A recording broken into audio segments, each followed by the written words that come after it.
I'm going to thank the Minister for his statement yesterday and again for the statement today and the opportunity to ask questions and to clarify a few points in relation to the news from Tata of its possible 3,000 job losses and other aspects, the 4 points it highlighted.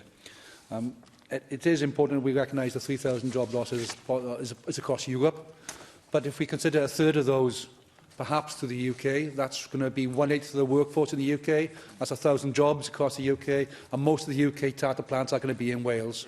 So it's a huge impact upon the Welsh jobs and the Welsh workforce. And let's be honest to ourselves, it's been 4 years since really we saw the challenges coming through to Tata when Redcar was closed in 2015.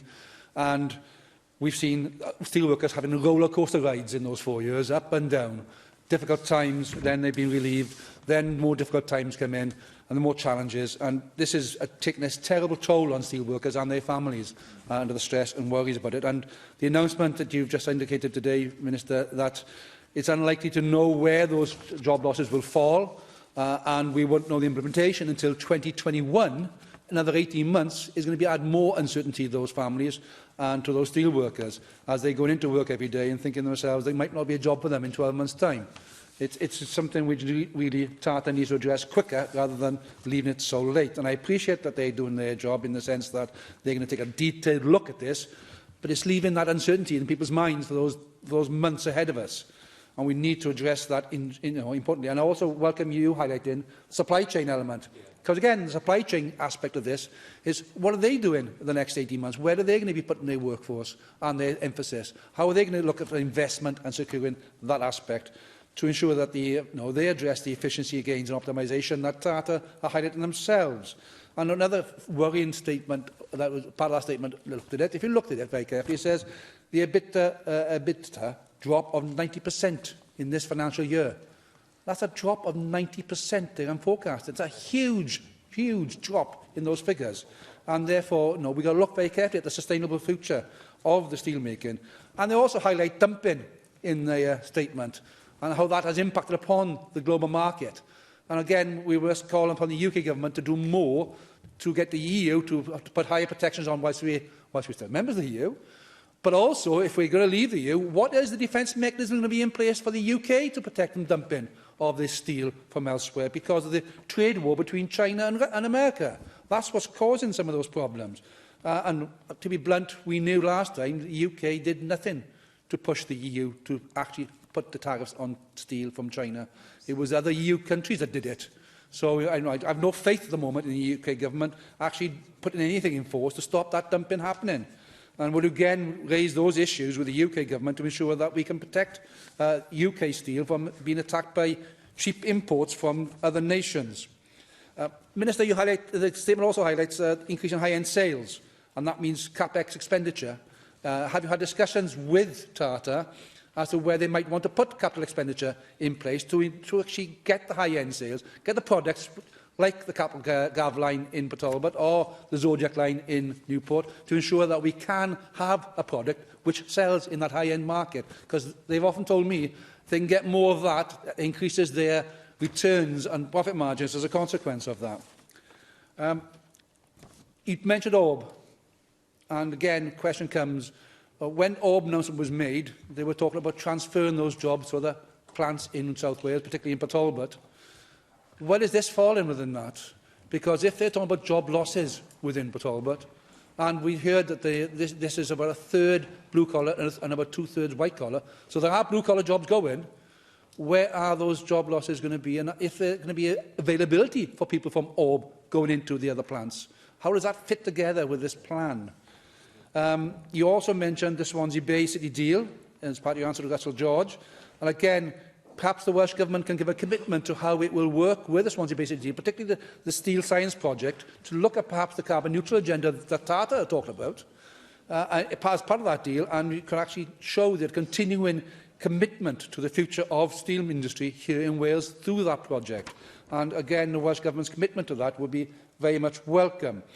I also agree with you very much so that the MOU with the trade unions must be honoured, must be kept to, because steelworkers gave up their pension contributions and rights and changed to a new scheme with that commitment given by Tata. They cannot walk away from that commitment. They must make sure that the the compulsory jobs are gone. There's 2026, if I remember right, the figures, they would keep no compulsory redundancies to. They have to deliver to that. They can't walk away because steelworkers have given them everything. They've given them their pension contributions and changes. They've given them their commitment. They've given them productivity changes. They've even accepted job losses when necessary.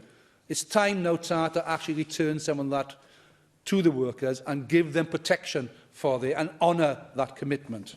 And finally, I join you, Minister. Well, I appreciate Deputy Clywedd, but to my constituents, this is crucial.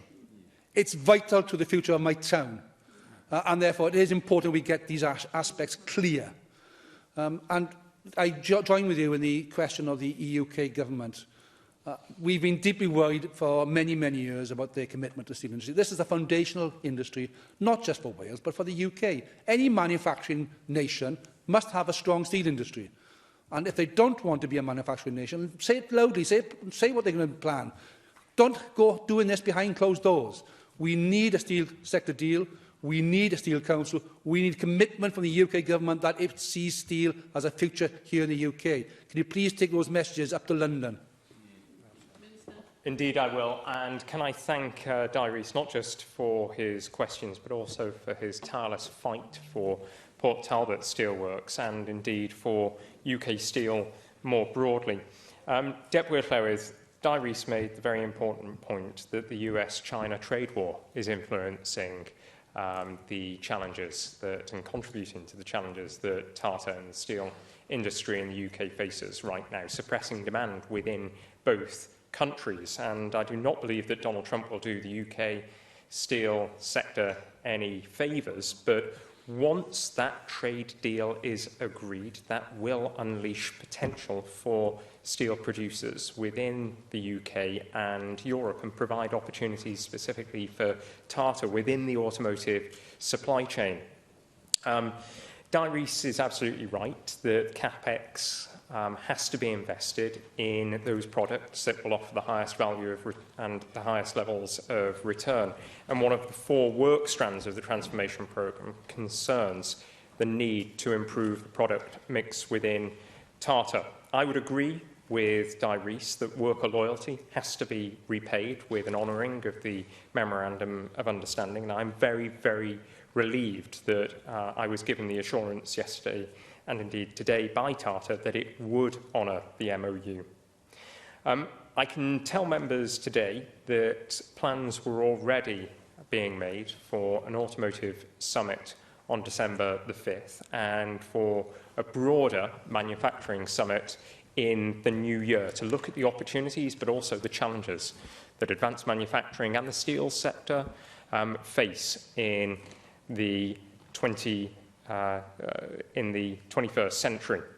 I'm going to touch briefly on Orb. I know that this was an announcement that was separate from yesterday's news, but a number of members have asked about the consequences for those workers at Orb of yesterday's announcement. I also struggled to figure out how it could be that Tata would be losing 3,000 jobs in Europe, but at the same time would be able to find opportunities for so many loyal and skilled workers from Orb. But as I said a little earlier, the majority of jobs that will be lost because of yesterday's announcement will be office-based, whereas the majority of jobs that are going to be lost at Orb are blue-collar. And I was told, again, today, that they are very confident that they will be able to identify opportunities within Tata for those workers who wish to remain in employment with Tata. I referred to the supply chain in my statement. Di Rees also talked about the need to provide some certainty for the supply chain. And again, that's the reason why I think it's so important that a Steel Council roundtable is convened at the earliest opportunity. I also think that the earlier that Tata is able to indicate to workers what their fate may be, the better. Clearly, going through Christmas and the New Year with the question of their future prosperity hanging in the balance is not a good position to be in. It will be addressed by February of next year, but I am hopeful that Tata will be able to provide more detail to as many people as possible before then.